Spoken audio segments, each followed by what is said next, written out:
The body has a gyroscope up here, and the body has a gyroscope here. These are the inherent instabilities in the body, not your lumbar spine, not your T-spine, not your cervical spine. It's these gyroscopes.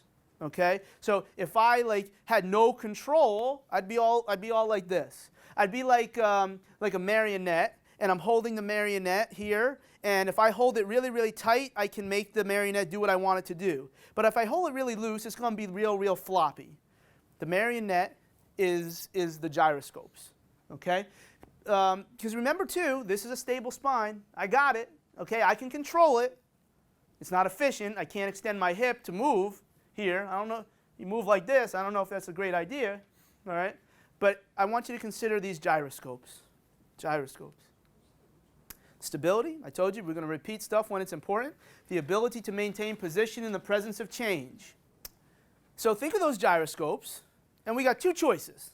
Two choices on how we can hold the gyroscopes still. We can use muscles that are attached to the gyroscope itself. Okay? Hip flexors to pelvis, because remember the pelvis is my gyroscope. Right? Hamstrings to pelvis. Okay? We can use those to prevent movement. Upper traps, sternocleidomastoid.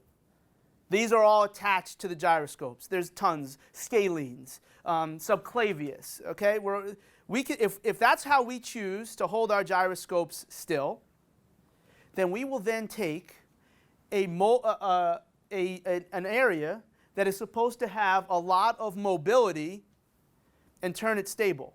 I cannot ask my hip to be mobile if the muscles that are supposed to be mobilizing it are stabilizing it.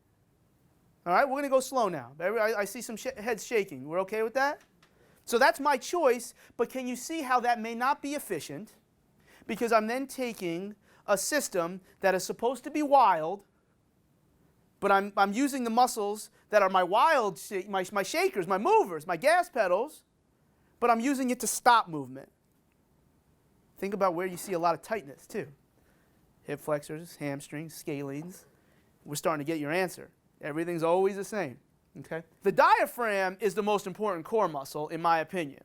Because when you turn the diaphragm on, in order, everything else changes. So if any of you are familiar with some of the more aggressive training techniques, like powerlifting, etc., and you get taught to push your belly out against the belt before you go, that's what they're figuring out. That you get fat when you go. So if I'm on the bench and this is my technique here, I want that. I want that feed forward mechanism.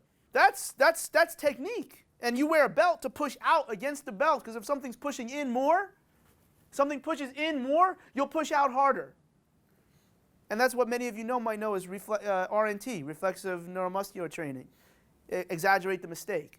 You push against me. So like right here, this is, and now he's going to push harder. So you were doing it perfect. You didn't have to push. He knew to stay in his seat or he would have fallen down. So when we get intra-abdominal pressure against our spine in all these positions, our spine becomes stable, and then we can deliver